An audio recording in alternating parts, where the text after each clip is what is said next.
Hello friends, എല്ലാവർക്കും നമസ്കാരം. നിങ്ങൾ ഏവരും കാത്തിരിക്കുന്ന അലീനയുടെ ഇന്നത്തെ വിശേഷത്തിലേക്ക് എല്ലാ കൂട്ടുകാർക്കും സ്വാഗതം. എല്ലാവർക്കും നല്ലൊരു ദിവസം ആശംസിച്ചുകൊണ്ട് തന്നെ വിശേഷത്തിലേക്ക് കിടക്കാം. ലൈക്ക് ചെയ്യാനും ഹൈപ്പ് ചെയ്യാനൊന്നും മറക്കരുത് കേട്ടോ. തുടങ്ങുമ്പോൾ തന്നെ കാണിക്കുന്നത് ബാലചന്ദ്രനും അലീനയും കാറിനകത്തിരുന്ന് സംസാരിക്കുകയാണ്. അപ്പൊ നേരെ നമ്മുടെ കുളത്തുപുഴയിലേക്ക് പോവുകയാണല്ലോ. അപ്പൊ അതിനു മുമ്പായിട്ട് സത്യങ്ങളൊക്കെ നമ്മുടെ അലീനയോട് തുറന്നു പറഞ്ഞപ്പോഴത്തേക്കും അലീന ചോദിക്കുന്നു, ഇത് വേണമായിരുന്നോ? ഇത് ഇനിയിപ്പം എൻ്റെ അമ്മയെ കാണാൻ പോയതിന്റെ കേട് ഇതുവരെ തീർന്നിട്ടില്ല. അപ്പൊ ഇനിയിപ്പം പപ്പേനെ കാണാൻ പോയാൽ എങ്ങനെയായി തീരും? എനിക്ക് മനസ്സിലാവുന്നില്ല. പപ്പേനെ കാണുന്നതിൽ എനിക്ക് സന്തോഷമൊക്കെ ഉള്ളൂ.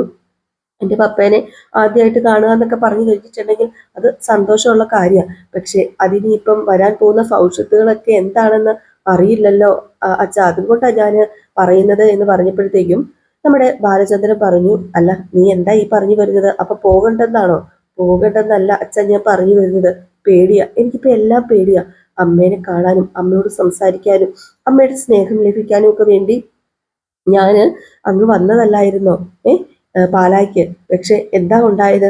അവിടെ നിന്ന് കിട്ടിയതെല്ലാം എനിക്ക് ഇതുവരെ മറക്കാനായിട്ട് കഴിഞ്ഞിട്ടില്ല. ഇതുവരെ എനിക്ക് അമ്മയുടെ സ്നേഹം പോലും കിട്ടിയില്ല. ഇനി ഞാൻ അങ്ങോട്ടേക്ക് ചെല്ലുമ്പോഴും ഇത് തന്നെയാണെങ്കിൽ എനിക്ക് താങ്ങാൻ പറ്റുമോ അച്ഛ? ഞാൻ അതുകൊണ്ട് ചോദിച്ചതാ എന്ന് പറഞ്ഞപ്പം മോള് വിഷമിക്കണ്ട, ഏതായാലും നമുക്കിപ്പോൾ പോകാം എന്ന് പറഞ്ഞ് വണ്ടി എടുത്തുകൊണ്ട് നേരെ കൊളുത്തുപുഴയിലേക്ക് പോവാണ് കേട്ടോ. അപ്പൊ ഈ സമയം പിന്നെ കാണിക്കുന്ന സീൻ എന്ന് പറഞ്ഞ രോഹിത്തിനെയാണ്. അവിടെ എല്ലാവരും വിഷമത്തോടു കൂടി ഇരിക്കുന്നത്.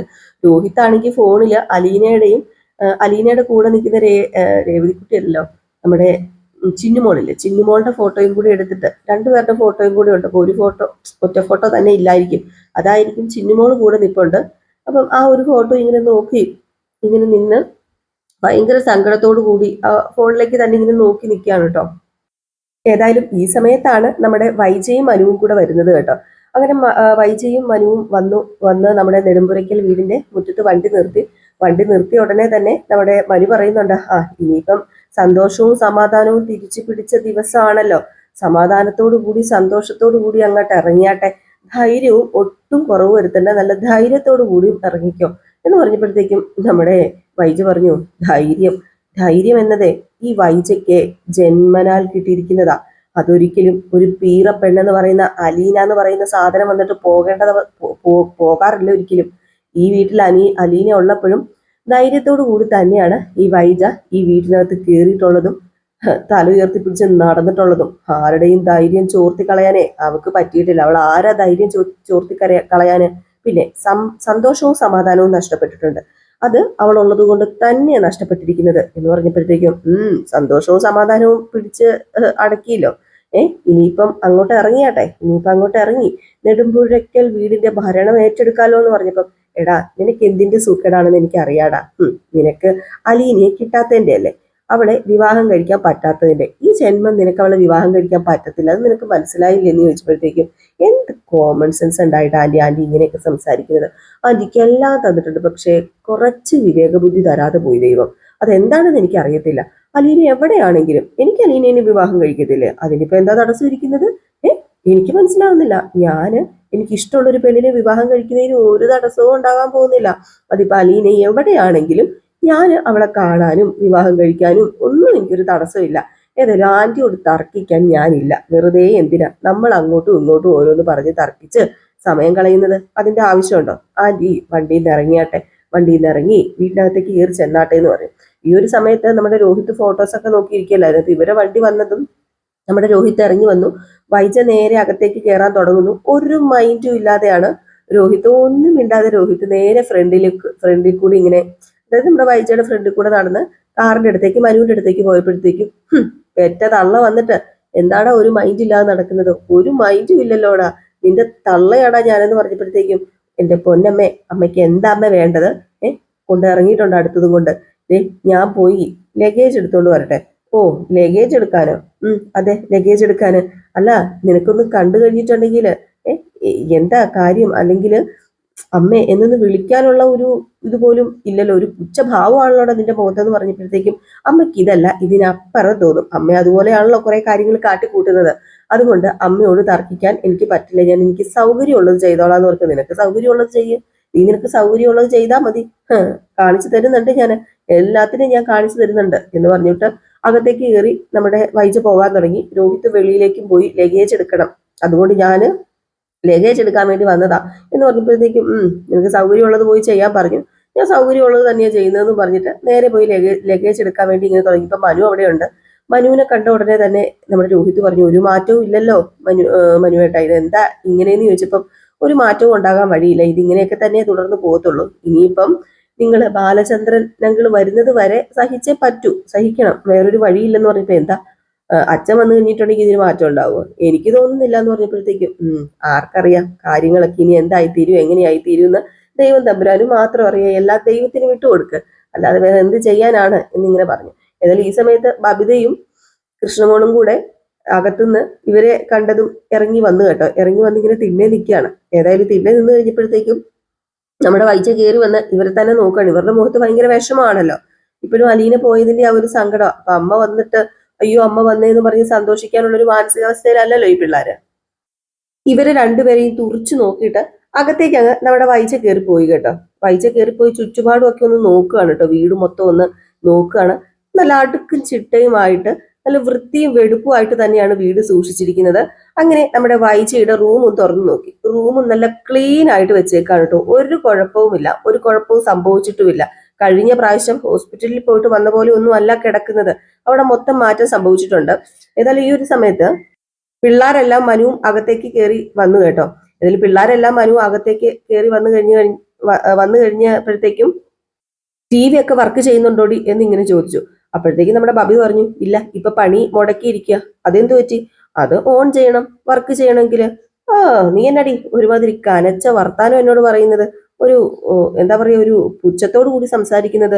നിങ്ങളുടെ മുഖവും ഭാവങ്ങളും ഒക്കെ ഞാൻ ശ്രദ്ധിക്കുന്നുണ്ട്. ഒരമ്മ വന്നതിന്റെ സന്തോഷമോ അതുപോലെ തന്നെ സമാധാനമോ ഒന്നും നിന്റെ ഒന്നും മുഖത്തില്ലല്ലോ. അവള് പോയതിന്റെ ഏനക്കേടായിരിക്കുമല്ലേ എല്ലാത്തിനും.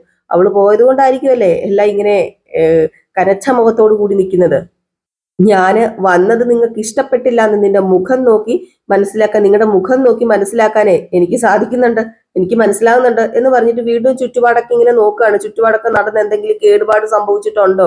ഇനിയിപ്പോ ഇത്രയും ദിവസം നമ്മുടെ വൈജി ഇല്ലായിരുന്നല്ലോ, അപ്പൊ അതുകൊണ്ട് എന്തെങ്കിലും മാറ്റം സംഭവിച്ചിട്ടുണ്ടോ, എന്തെങ്കിലും കുറ്റം കണ്ടുപിടിക്കാനായിരിക്കും ഇങ്ങനെ മുക്കും മൂലയും ഒക്കെ ചകഞ്ഞ് ഇങ്ങനെ തപ്പി തപ്പി തപ്പി നടന്ന് നോക്കിക്കൊണ്ടിരിക്കുകയാണ് കേട്ടോ. എന്നിട്ട് എല്ലായിടത്തും നോക്കിയിട്ട് വന്നിട്ട് പറഞ്ഞു, ഇപ്പോഴാണ് ഇത് എന്റെ വീടായത്. ഇതിനു വേണ്ടി തന്നെയാണ് ഞാൻ ഇത്രയും ദിവസം കാത്തിരുന്നത്. പിന്നെ ദേ മനു, നീ ചിരിക്കരുതേ, നീ എന്നെ കളിയാക്കി ചിരിച്ചതാണെന്ന് മനസ്സിലായി. ഞാൻ വെറുതെ പറഞ്ഞതല്ല. ഇത്രയും നാള് അലീനയുടെ കൈവശം ഉണ്ടായിരുന്ന വീട്, അവളായിരുന്നു ഇവിടത്തെ ഭരണാധികാരി. ഇപ്പോഴാ എനിക്കിതെല്ലാം തിരിച്ചു കിട്ടിയത്, അതുകൊണ്ടാണ് എന്ന് പറഞ്ഞപ്പോഴത്തേക്ക് നമ്മുടെ മനു പറഞ്ഞു, ഈ കാണുന്നതെല്ലാം ഇവിടെ തന്നെ ഉണ്ടായിരുന്നു, ഒരു വ്യത്യാസവും വന്നിട്ടില്ല. അലീന ഈ ഭാഗത്തിന്റെ കുറെ ഭാഗം എടുത്ത് തിന്നോ? ഇല്ലല്ലോ. അവള് ഈ പിള്ളേർക്ക് വെച്ച് വിളമ്പി കൊടുത്തു, വീട് വൃത്തിയാക്കിയിട്ടു, രോഗികളെ ശുശ്രൂഷിച്ചു, വഴി തെറ്റിയവരെ നേർവഴി കാട്ടിക്കൊടുത്തു. ഇതൊക്കെയല്ലേ ചെയ്തത്. ഓ, നിനക്കെ അവള് വലിയ പുണ്യാളത്തെയായിരിക്കും, പക്ഷെ എനിക്ക് അവള് വെറും മൂച്ചാട്ട. അവൾ ഈ വീട്ടിൽ നിന്ന് പോയതിൽ ഏറ്റവും കൂടുതൽ വിഷമമേ മനു നിനക്കാണെന്ന് എനിക്കറിയാം. അല്ല, എനിക്ക് മാത്രമല്ല, ആന്റിയുടെ 3 മക്കൾക്ക് നല്ല വിഷമമുണ്ട്. ആന്റിക്ക് ആ മുഖം നോക്കിയിട്ട് മനസ്സിലായല്ലോ. ഓ, അവരുടെ വിഷമമൊക്കെ ഞാൻ തീർത്തോളാം. നിന്റെ വിഷമം നീ തീർക്ക്. ആന്റിയുടെ സ്വന്തം കാര്യം ആലോചിച്ച് ഇപ്പം വിഷമിക്ക്. ഞങ്ങളുടെ വിഷമം തീർക്കാൻ ഒരുപാട് കാര്യങ്ങളുണ്ട്. എന്താടാ എന്റെ വിഷമം തീർക്കാന്? അതെന്താണ് നീ അങ്ങനെ ഉദ്ദേശിച്ച് പറഞ്ഞത്? ആന്റി വിഷമിക്കാണ്ടതായ കുറച്ച് കാര്യങ്ങളൊക്കെ അലീന എന്നോട് പറഞ്ഞിട്ടുണ്ട്. അപ്പൊ അതുകൊണ്ടാണ് ഞാൻ പറഞ്ഞത് ആന്റിയുടെ കാര്യം ഓർത്ത് വിഷമിച്ചാ മതിയെന്ന്. ഇത് കേട്ടത് നമ്മുടെ വൈജു ഒന്ന് ഞെട്ടി കേട്ടോ. പരസ്പരം നമ്മുടെ കൃഷ്ണമോളും ബബിതയും മുഖത്തോടും മുഖം നോക്കി. രോഹിത്തിനും ഒരു കാര്യം പിടികിട്ടിയില്ല. എന്തായിരിക്കും നമ്മുടെ മനുവിനോട് അലീന പറഞ്ഞിട്ട് പോയത്? വൈജ വിഷമിക്കാൻ മാത്രമുള്ളൊരു കാര്യം എന്താണെന്ന് അവരും അങ്ങോട്ടും ഇങ്ങോട്ടും പരസ്പരം നോക്കി ഇങ്ങനെ എന്താ പറയാ അറിയാത്ത രീതിയിൽ നിൽപ്പുണ്ട്. എന്നാലും ഈ ഒരു സമയത്ത് നമ്മുടെ മനു ചോദിച്ചു, അല്ല ആ വിഷമിക്കേണ്ട കാര്യം എന്താണെന്ന് ഞാൻ പറയട്ടെ എന്ന് ചോദിച്ചപ്പോഴത്തേക്കും വേണ്ട, അവള് പറയുന്ന ഒന്നും എനിക്ക് കേൾക്കണ്ട. ഓ, അപ്പൊ അത് കേൾക്കുകയും വേണ്ട, അത് ഞാൻ ആരോടും പറയുകയോ വേണ്ട, അതെന്റെ മനസ്സിൽ വെച്ചാൽ മതിയോ? മനസ്സിൽ പോലും വെക്കണ്ട. അതൊക്കെ മനസ്സിൽ നിന്ന് എടുത്ത് കളഞ്ഞേക്ക്. കണ്ട പെണ്ണുങ്ങൾ കൊതിയും നുണയും പറഞ്ഞത് മനസ്സിൽ കൊണ്ട് നടക്കാൻ നിനക്ക് നാണമില്ലേ? അലീനയല്ലേ പറഞ്ഞത്, നിനക്ക് വേറെ പണിയൊന്നുമില്ലേ മനു? കണ്ട കൊതിയും നുണയും കേട്ടോണ്ട് നടക്കുകയാണ്. അയ്യോ, ഞാൻ വെറുതെ പറഞ്ഞതേ ഉള്ളൂ, ആന്റി പേടിക്കൊന്നും വേണ്ട ആന്റി, ഞാൻ വെറുതെ ഒരു തമാശ പറഞ്ഞതാ എന്ന് പറഞ്ഞിട്ട് നമ്മുടെ മനു ഇവരോടൊക്കെ യാത്ര പറഞ്ഞിട്ട് ഇറങ്ങി പോകാൻ വേണ്ടി തുടങ്ങാണ് കേട്ടോ. മനു ഇനി അവിടെ നിന്ന് കഴിഞ്ഞിട്ടുണ്ടോ ശരിയാവില്ലെന്ന് മനുവിന് തന്നെ മനസ്സിലായി. അതുകൊണ്ട് മനു എന്ത് ചെയ്തു, രോഹിത്തെ, ബബിതേ, കൃഷ്ണമോളെ, എന്നാ പിന്നെ ഞാൻ പോയേക്കുക, എന്റെ കർത്തവ്യം തീർന്നു, എനിക്കിതിവിടെ കൊണ്ടാക്കുക എന്നുള്ളത് മാത്രമേ ഉണ്ടായിരുന്നുള്ളൂ. ഇനിയിപ്പം നിങ്ങളായി, നിങ്ങളുടെ പാടായി, നിങ്ങൾ എന്താണെന്ന് വെച്ചാൽ ചെയ്യും, ഞാൻ പോകുക എന്ന് പറയും. മനു അങ്ങ് പോവാണ് കേട്ടോ. ഈ ഒരു സമയത്ത് നമ്മുടെ ബബിത ചോദിച്ചു, അല്ല എന്ത് കാര്യമാ അലീന ചേച്ചി പറഞ്ഞത്? അല്ല അലീന ചേച്ചി പറഞ്ഞ എന്ത് കാര്യമാ അമ്മ പറയണ്ടെന്ന് പറഞ്ഞത്? മനസ്സിലാവുന്നില്ല, എന്താന്ന് പറ. ഓ, വല്ലവളുമാരും പറയുന്ന പരദൂഷണം കേൾക്കാനേ എനിക്ക് പറ്റത്തില്ല, എന്നെ കിട്ടത്തില്ല അതിന്. എനിക്കറിയില്ല എന്നാ കാര്യമാണെന്ന്. അവൾ എന്ത് കൊതിയെന്നോണയോ പറഞ്ഞു കൊടുത്തേക്കുന്നതെന്നും എന്ത് പരദൂഷണം പറഞ്ഞു കൊടുത്തേക്കുന്നതെന്നും ആർക്കറിയാം. എന്നാലും എന്തോ ചേച്ചി പറഞ്ഞിട്ടുണ്ട്. ദേ, ആ ശല്യം പോയി കിട്ടിയില്ലേ, അത്രയും സമാധാനം എനിക്ക്. ദേ, ഇനി അവളുടെ പേര് പോലും ഇവിടെ പറയാൻ പാടില്ല, ആരും അവളുടെ പേര് ഇവിടെ ഉച്ചരിക്കാൻ പാടില്ല, അത് കേൾക്കുന്നത് പോലും എനിക്ക് ഇഷ്ടമല്ല എന്ന് പറഞ്ഞിട്ട് നമ്മുടെ വൈജ അകത്തേക്ക് കയറി പോയിട്ടോ. ഈ സമയത്ത് ബബിത ആലോചിച്ചുകൊണ്ടിരിക്കുക. അപ്പൊ നമ്മുടെ കൃഷ്ണമോള് വന്നു. കൃഷ്ണമോള് വന്ന ഉടനെ തന്നെ ബബിത ചോദിച്ചു, അല്ല എന്ത് കാര്യമായിരിക്കും, പേടിക്കാൻ മാത്രം എന്ത് കാര്യമായിരിക്കും കൃഷ്ണമോളെ പറഞ്ഞിട്ടുണ്ടാകുക? എന്തോ ഒരു കാര്യം ഇവിടെ നടന്നിട്ടുണ്ട്, എന്തോ ഒരു സംഭവമുണ്ട്, അലീന ചേച്ചിനെ പേടിക്കാൻ മാത്രം എന്നിങ്ങനെ പറയുകയാണ്. അപ്പോഴത്തേക്കും കൃഷ്ണമോളും അതങ്ങ് വഴി തിരിച്ചു വിടുകയാണ് കേട്ടോ. കാരണം കൂടുതൽ പറഞ്ഞു കഴിഞ്ഞിട്ടുണ്ടെങ്കിൽ ശരിയാവത്തില്ലെന്ന് അറിയാം, കൃഷ്ണമോൾക്ക് കാര്യങ്ങളൊക്കെ അറിയാമല്ലോ. ബബിതേച്ചി എന്ന് പറഞ്ഞുകൊണ്ട് ബബിതേനെ വിളിച്ചുകൊണ്ട് അങ്ങ് പോവുകയാണ്. ഈ സമയത്ത് പിന്നെയും കാണിക്കുന്നത് നമ്മുടെ രോഹിത്തിനെ അല്ല, വൈജേനെയാണ്. അപ്പൊ വൈജയാണെങ്കിൽ ബബിതേ എന്ന് വിളിക്കുന്നുണ്ട്, എന്തോ തപ്പുവാണെന്ന് തോന്നുന്നു. ബബിതേ എന്ന് വിളിച്ചപ്പോഴത്തേക്കും ബബിത വന്നു. ബബിത വന്നിട്ട് എന്താ അമ്മയെന്ന് ചോദിച്ചു. അതെ, ഈ റൂം പൂട്ടിയിട്ടുണ്ടോ? ആ, അതിന്റെ ഡോർ ഹാൻഡില് അമ്മ കണ്ടില്ലേ? ആ കണ്ടു. അതിൽ പിടിച്ച് തിരിച്ചു നോക്കിയാൽ അറിയാൻ പറ്റും അത് ലോക്കാണോ ഇല്ലയോ എന്ന്. ഓ, നിനക്ക് മര്യാദയ്ക്കൊരു കാര്യം ചോദിച്ചാൽ ഉത്തരം പറയാൻ പറ്റത്തില്ലല്ലേ? അത് ചോദിക്കുന്ന ചോദ്യം പോലെ ഇരിക്കുന്നു പറഞ്ഞപ്പോഴത്തേക്ക് കൃഷ്ണമോട് പറഞ്ഞു, ബബിതേച്ചി വഴക്കുണ്ടാക്കണ്ട. എന്തിനാ വഴക്കുണ്ടാക്കുന്നത്? അത് പിന്നെ അത് ലോക്കാണോ അല്ലയോ നദി പിടിച്ച് തിരിച്ചാൽ അറിയാലോ. പിന്നെ എന്തിനാ അമ്മ വെറുതെ ഇഷ്യൂ ഉണ്ടാക്കുന്നത്? ഒരുമാതിരി തരം താഴ്ന്ന. ബബിതേച്ചി മിണ്ടാതിരിക്കും. ബബിതേച്ചി, എന്താ അമ്മയ്ക്ക് വേണ്ടത്? ഈ റൂം തുറന്നു കണ്ടാ മതിയോ? ഓ, അലീന തമ്പരാട്ടിയുടെ അന്തപ്പുരം തുറക്കാൻ എന്തെങ്കിലും പ്രശ്നമുണ്ടോ? അതിനെന്താ പ്രശ്നം? പ്രശ്നം ആക്കാനാണെങ്കിൽ പ്രശ്നമാകും. ഓരോരുത്തരുടെ കയ്യിലിരിപ്പും നാക്കും ഒക്കെ അനുസരിച്ചിരിക്കും. ദേ, നിന്നോടിപ്പോ ഞാൻ വല്ലതും ചോദിച്ചോ ബബിതേ? അപ്പൊ കൃഷ്ണനോട് പറഞ്ഞു, അമ്മേ ഈ റൂം തുറക്കാൻ ഒരു പ്രശ്നവും ഇല്ല, ഞാൻ തുറന്ന് കാട്ടിത്തരാം. ബബിതേച്ചിനെ ചുമ്മാ ദേഷ്യം പിടിപ്പിക്കാതെ. ഓ, ബബിതേച്ചിനെ ദേഷ്യം പിടിപ്പിക്കാതെ. അപ്പൊ ഞാനോ? എന്റെ പൊന്നമ്മ ആ കാര്യം വീട്, ദേ ഞാൻ തുറന്നു തരാന്ന് പറഞ്ഞിട്ട് ആ ഡോറ് തുറന്നു കൊടുത്തിട്ട് ഇന്നാ കേറ് നോക്ക് എന്ന് പറയാ. അങ്ങനെ നമ്മുടെ വൈജ കയറി ആ റൂം മൊത്തം വിസ്തരിച്ച് നല്ല രീതിയിലൊന്ന് നോക്കുകയാണ് കേട്ടോ. അങ്ങനെ മേശയും കാര്യങ്ങളൊക്കെ നോക്കി കേട്ടോ. എന്നിട്ട് എന്തോ ഒരു സംഭവം, ഒരു ഡയറി അവിടെ വെച്ചിട്ടുണ്ട് കേട്ടോ. അപ്പം നമ്മുടെ വൈദ്യ ചോദിച്ചു, ഇതെന്തിനാ ഇവിടെ വെച്ചിരിക്കുന്നത്? അത് പിന്നെ ഇതിവിടെ ഇരുന്നെന്ന് ഓർത്തോണ്ട് ഇപ്പൊ എന്നാ, ഇതിവിടെ ഇരിക്കട്ടെ. വേണ്ട, അവളുടെ ഒരു സാധനവും ഇവിടെ വേണ്ട, ഇത് കത്തിച്ച് കളയണം. രോഹിത്തിനെ വിളിച്ച് അവള് കത്തിച്ച് കളഞ്ഞേക്ക്. അവൾ ഉപയോഗിച്ചതോ അവളുടേതായ ഒരു സാധനമോ ഇവിടെ കാണാൻ പാടില്ല, നശിപ്പിച്ചേക്കണം, ചാമ്പലാക്കിയേക്കണം. ഓ, അങ്ങനെയാണെങ്കിൽ ഈ വീട് മുഴുവൻ കത്തിക്കേണ്ടി വരൂലോ അമ്മയെന്ന് പറഞ്ഞപ്പോ വേണമെങ്കിൽ അതും ചെയ്യും. ദേ, നീ കൂടുതൽ സംസാരിക്കേണ്ട ബബിത, എന്നാ പിന്നെ എന്നെ ഇനി വിളിച്ചേക്കരുത് എന്ന് പറഞ്ഞിട്ട് ബബിത ദേഷ്യം വന്നിട്ട് പോയിട്ടോ. ഏതായാലും ബബിതയ്ക്ക് മാത്രമേ തർക്കത്തിനെ പറയാനുള്ള ധൈര്യമുള്ളൂ.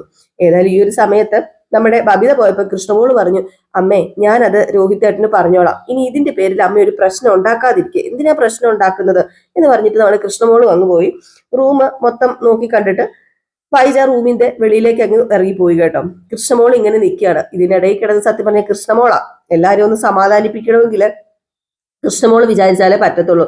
അങ്ങനെ ബൈബിളോ ഡയറി എങ്ങാണ്ടാണ് കേട്ടോ ആ ടേബിളിൽ ഇരുന്നത്, നമ്മുടെ അലീനെ ഉപയോഗിച്ചത്.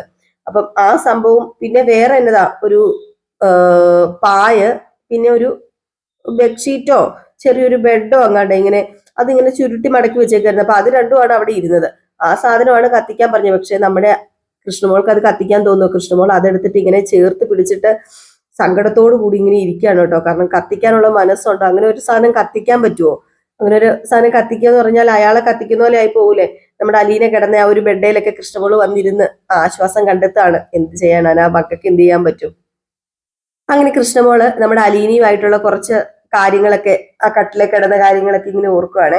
ഇത് കഴിഞ്ഞ് പിന്നെ കാണിക്കുന്ന സീൻ എന്ന് പറഞ്ഞു കഴിഞ്ഞിട്ടുണ്ടെങ്കിൽ കൊളുത്തുപുഴയാണ്. കൊളുത്തുപുഴയില് നമ്മുടെ സ്റ്റാൻലിയുടെ അവിടുത്തെ എന്താ പറയാ, കാര്യസ്ഥന്മാരല്ല, അവിടുത്തെ വേല ചെയ്യുന്ന വേലക്കാരന്മാരുണ്ടല്ലോ. അപ്പൊ അവര് രണ്ടുപേരും ഇങ്ങനെ ആ വീടിന്റെ മുറ്റത്തിരുന്ന് ഇങ്ങനെ നോക്കിക്കൊണ്ടിരിക്കുകയാണ്. അപ്പൊ ഗസ്റ്റ് ഉണ്ടെന്ന് പറഞ്ഞിട്ടുണ്ടെന്ന് തോന്നും, അതുകൊണ്ടാന്ന് തോന്നുന്നു ആരോ കാത്തിരിക്കുന്ന പോലെ ഇരിക്കുകയാണ്. കുറച്ചു നേരം കഴിഞ്ഞപ്പോഴത്തേക്ക് നമ്മുടെ ബാലചന്ദ്രന്റെ വണ്ടി കയറി വരുന്നു. ആ സമയത്ത് ബാലചന്ദ്രന്റെ വണ്ടി വന്ന് കൊട്ടാരമറ്റത്തെ വീടല്ല കേട്ടോ, നമ്മുടെ കൊളുത്തുപുഴയിലെ വീടാണ്. അപ്പം അവിടെ വന്ന് നിൽക്കുന്നു. അവിടെ വന്ന് കൊട്ടാരമറ്റത്തിൽ നിന്ന് തന്നെയാണല്ലോ ഇവരുടെ വീടിന്റെയും പേര്. അങ്ങനെ ആ കൊളുത്തുപുഴയിലെ കൊട്ടാരമറ്റത്തിൽ വീടിന്റെ മുമ്പിൽ നമ്മുടെ അലീനയുടെ വണ്ടി വന്ന് നിൽക്കുന്നു. അലീനയും ബാലചന്ദ്രനും അതിനകത്ത് നിന്ന് ഇറങ്ങുന്നു. അലീന ചുറ്റുപാടും ഒന്ന് നോക്കുന്നു. വലിയൊരു കൊട്ടാരം പോലത്തെ വീട്. കൊട്ടാരം എന്ന് പറഞ്ഞാൽ തനി കൊട്ടാരം. അലീനയ്ക്ക് അങ്ങ് പേടിയാവുകയാണ് കേട്ടോ. അങ്ങനെ അലീന പതുക്കെ കയറി വന്നു. അപ്പൊ അവിടെ ആ ഒരു കാര്യസ്ഥനുണ്ട്. അപ്പൊ ഈ പുള്ളിക്കാരൻ നേരെ എന്ത് ചെയ്യുന്നു, നേരെ അകത്തേക്ക് കയറി പോവുകയാണ് നമ്മുടെ സ്റ്റാൻലിയോട് പറയാനായിട്ട്. അങ്ങനെ അകത്തേക്ക് കയറി ചെന്നിട്ട് ഇങ്ങനെ ആരോ വന്നിട്ടുണ്ട് എന്നിങ്ങനെ പറഞ്ഞു. അപ്പൊ പറഞ്ഞു, ഞാൻ മുൻകൂട്ടി അറിയിച്ചതല്ലേ ഇന്ന് എനിക്ക് ഗസ്റ്റ് ഉണ്ടാവുമെന്ന്. ഇവിടെ വരുന്നവർക്ക് ഒരു കുറവും ഉണ്ടാകരുത് കേട്ടോ എന്ന് പറഞ്ഞപ്പോഴത്തേക്കും, ഇവിടെ വരുന്നവർക്ക് ഒരു കുറവും ഉണ്ടാവില്ല. അല്ല പൗലോസെ, കിച്ചണിലേക്ക് വേണ്ടതെല്ലാം മേടിക്കണമെന്ന് ഞാൻ പറഞ്ഞതല്ലേ, അല്ല ബൈജു എവിടെയെന്ന് ചോദിച്ചു. അപ്പം ബൈജു എന്ന് പറയുന്ന ഒരാൾ വന്നു. അപ്പൊ നമ്മുടെ സ്റ്റാൻലി പറഞ്ഞു, ബൈജു പൗലോസിന് ആവശ്യമുള്ളതെല്ലാം എത്തിച്ച് കൊടുത്തിട്ടില്ലേ? എല്ലാം എത്തിച്ചു കൊടുത്തിട്ടുണ്ട്. അപ്പോഴത്തേക്കും അടുത്തയാൾ വന്നു. അടുത്തയാൾ വന്നിട്ട്, അതെ, ആ പാലക്കാരൻ വീണ്ടും വന്നു. അല്ല, എത്തിയല്ലേ? കൂടെ ആരൊക്കെ ഉണ്ട്? സാരി ഉടുത്തൊരു പെൺകുട്ടിയും കൂടെ ഉണ്ട് സാറേ എന്ന് പറഞ്ഞപ്പോ, എന്നാ പിന്നെ അവരെ പോയി കൂട്ടിക്കൊണ്ട് വാ എന്നിങ്ങനെ പറഞ്ഞു. അപ്പോഴത്തേക്കും ഞാൻ ഇപ്പൊ പോയി കൂട്ടിക്കൊണ്ട് വരാന്ന് പറഞ്ഞുകൊണ്ട് അയാൾ അങ്ങ് പോയിട്ടോ. ഈ സമയത്ത് ഡ്രൈവർ ആട്ടോ ബൈജുനോട് പറഞ്ഞു, എവിടെയും പോയി കളയരുത് ബൈജുവിനെ എനിക്ക് ആവശ്യമുണ്ട്. ഞാൻ എപ്പോഴാണോ വിളിക്കുന്നത് അപ്പോഴൊക്കെ ബൈജു വിളിപ്പുറത്ത് എത്തണമെന്ന്. അപ്പൊ ഔസേപ്പച്ചൻ എന്നിട്ട് സ്റ്റാൻഡി പോയപ്പോ ഔസേപ്പച്ചൻ ബൈജുവിനോട് ഇതെന്താണോ കൂത്ത് എന്നറിയത്തില്ലല്ലോ എന്നുള്ള രീതിയിൽ ഇങ്ങനെ സംസാരിച്ചു കേട്ടോ. എന്തായാലും ഇത് കഴിഞ്ഞ് പിന്നെ കാണിക്കുന്നത് വേറൊരു കാര്യസ്ഥനുണ്ടല്ലോ, വീടൊക്കെ നോക്കി നടത്തുന്നയാള്. ആ പുള്ളിക്കാരൻ ചെല്ലുകയാണ് നമ്മുടെ ബാലചന്ദ്രനെയും അലീനയും അകത്തേക്ക് കൊണ്ടുവരാനായിട്ട്. ഈ ഒരു സമയത്ത് അലീനയും ബാലചന്ദ്രനും സംസാരിച്ചുകൊണ്ടിരിക്കുകയാണ്. അങ്ങനെ നമ്മുടെ ബാലചന്ദ്രൻ പറയാണ്, ഇതാണ് ബംഗ്ലാവ്, മനസ്സിലായല്ലോ, സ്റ്റാൻലി ജോസഫിന്റെ ബംഗ്ലാവ്. ഇനി ഇവിടെയാണ് നീ താമസിക്കേണ്ടത്. കേറി വാ, അകത്തേക്ക് കേറി വാ എന്ന് പറഞ്ഞ് നമ്മുടെ ബാലചന്ദ്രൻ തന്നെ അലീനനെ വിളിച്ച് അകത്തേക്ക് ചെല്ലാൻ തുടങ്ങുന്നു. ഈ സമയത്ത് കുറെ പട്ടികൾ നമ്മുടെ അലീനയുടെ അടുത്തേക്ക് വരികയാണ് കേട്ടോ. അലീനയുടെ അടുത്തേക്ക് ഓടി വരുന്നു. പെട്ടെന്ന് ബാലചന്ദ്രൻ അലീനയുടെ കയ്യിൽ ഇങ്ങനെ കയറി പതുക്കെ പിടിക്കുന്നുണ്ട്. അത് നമ്മുടെ ബാലചന്ദ്രന് പേടിയായിട്ടാണോ, അലീനയെ ഒന്നും പട്ടികൾ ചെയ്യരുത് എന്ന് പ്രതീക്ഷിച്ചിട്ടാണോ എന്നറിയില്ല. ഏതായാലും ആ പട്ടികളെല്ലാം അലീനയുടെ അടുത്ത് വന്നിങ്ങനെ ഇരുന്നിട്ട് നേരെ അലീനയുടെ മുഖത്ത് നോക്കി ചിരിക്കുന്നു. വാലാട്ടുക എന്ന് പറയുന്നതാണല്ലോ പട്ടികൾ ചിരിക്കുന്നത്. അങ്ങനെ വാലാട്ടിക്കൊണ്ടിരിക്കുകയാണ്. ഏതായാലും നമ്മുടെ അലീന മനസ്സോടെയാണോ മനസ്സോടുകൂടിയാണോ അകത്തേക്ക് വലതുകാല് വെച്ച് തന്നെ കയറി ചെല്ലുകയാണ് കേട്ടോ, തന്റെ പപ്പയെ ആദ്യമായിട്ട് കാണാനായിട്ട്. അലീന അകത്തേക്ക് കയറി ചെന്നതും കണ്ടു നമ്മുടെ സ്റ്റാൻലി നിൽക്കുന്നത്. ഒറ്റ നോട്ടത്തിൽ തന്നെ മനസ്സിലായി, എന്റെ പപ്പയെ ഞാൻ ആദ്യമായിട്ടല്ല കാണുന്നത്. എന്റെ പപ്പാക്ക് ഞാൻ ചായ കൊടുത്തിട്ടുണ്ട് എന്റെ കൈയും കൊണ്ട്. കഴിഞ്ഞ ദിവസം നെടുമ്പുരയ്ക്കൽ വീട്ടിൽ വന്നത് എന്റെ പപ്പ തന്നെയായിരുന്നു. ആ പപ്പാക്കാണ് ഞാൻ ചായ കൊടുത്തത് എന്ന് പെട്ടെന്ന് ബാലചന്ദ്രന്റെ മുഖത്തേക്കൊന്ന് നോക്കുകയാണ് കേട്ടോ. അപ്പൊ എന്നെ കണ്ടിട്ടുണ്ടല്ലേ എന്റെ പപ്പ പിന്നെ എന്നുള്ള രീതിയിൽ. അപ്പൊ എന്റെ പപ്പയായിരുന്നല്ലേ അന്ന് വന്നത്, എന്നെ പറഞ്ഞ് ചുമ്മാ പറ്റിച്ചതായിരുന്നല്ലേ, ഒരു ഡീലറാ വന്നതെന്ന് പറഞ്ഞ് പറ്റിച്ചതായിരുന്നല്ലേ എന്നുള്ള രീതിയിൽ നമ്മുടെ ബാലചന്ദ്രന്റെ മുഖത്തേക്ക് നോക്കുകയാണ്. എന്തിനായിരുന്നു എന്നുള്ള രീതിയിൽ. വീണ്ടും നേരെ നമ്മുടെ സ്റ്റാൻലിയുടെ മുഖത്തേക്ക് നോക്കുന്നു. വല്ലാത്തൊരു എന്താ പറയാ, വല്ലാത്തൊരു സീൻ തന്നെയാണ് കേട്ടോ. നല്ലൊരു ചെറിയ പാട്ടൊക്കെ ഇട്ട് അടിപൊളിയായിട്ട് ക്രിയേറ്റ് ചെയ്തിട്ടുണ്ട്. അങ്ങനെ നമ്മുടെ ബാലചന്ദ്രനോട് ഇങ്ങനെ കൈ കൊടുത്തിട്ട്, നേരത്തെ തന്നെ എത്തിയില്ലോ എന്ന് പറഞ്ഞപ്പോഴത്തേക്കും, അയ്യോ കളിയാക്കി പറഞ്ഞാണോ, കുറച്ച് താമസിച്ചു പോയി മിസ്റ്റർ സ്റ്റാൻലി എന്ന് പറയാണ് കേട്ടോ. അപ്പം പറഞ്ഞു, അതൊന്നും കുഴപ്പമില്ല എന്ന് പറഞ്ഞു. അത് കഴിഞ്ഞ് നേരെ അലീനയുടെ മുഖത്തേക്ക് നമ്മുടെ സ്റ്റാൻലി നോക്കിയിട്ട് ഇങ്ങനെ കൈ ഇങ്ങനെ നീട്ടി കൈ കൊടുക്കാനായിട്ട് അലീന എന്ന് വിളിച്ചുകൊണ്ടാണ്, ഹലോ അലീന എന്ന് വിളിച്ചുകൊണ്ടാണ്. നമ്മുടെ അലീന കൈ ഒന്നും കൊടുത്തില്ല, സ്റ്റാൻലിനെ തന്നെ ഇങ്ങനെ നോക്കി ആ ഒരു ഷോക്ക് പോയിട്ടില്ല, അങ്ങനെ നിൽക്കുകയാണ്. അപ്പൊ ഈ ഒരു സീൻ കാണിച്ച ഇന്നത്തെ വിശേഷം അവസാനിക്കുന്നത്. അപ്പൊ എല്ലാവരും കാത്തിരിക്കുക അടുത്ത വിശേഷത്തിനായിട്ട്. അടുത്ത വിശേഷവുമായിട്ട് വരാം. ലൈക്ക് ചെയ്യാനും ഹൈപ്പ് ചെയ്യാനൊന്നും മറക്കരുത്. Bye bye.